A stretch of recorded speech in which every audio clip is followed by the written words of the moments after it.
Hey, I'm Felipe at Coffee Physics. Let's get into some tech tips. So let's talk about cleanliness and cleaning our machines so that they can run properly. It's funny, we live in a world where the folks that should probably be cleaning more aren't, and the ones that don't need to clean so much are cleaning way too much.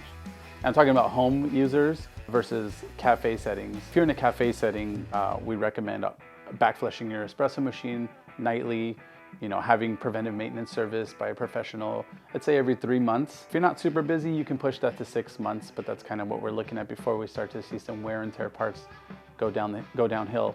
If you're at home, you really don't have to do backflushing weekly even. You can do it once a month with the cleaning solution powder.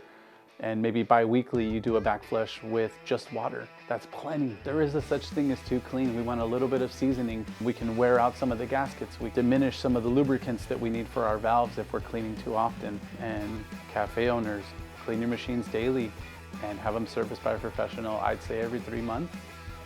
That journey is much easier than the cafe that ignores it until they wait for catastrophe. And as you know, coffee technicians, our field, we're very outnumbered. There's a lot of coffee enthusiasts, there's a lot of coffee shops. There's very few people that know how to work on those machines properly.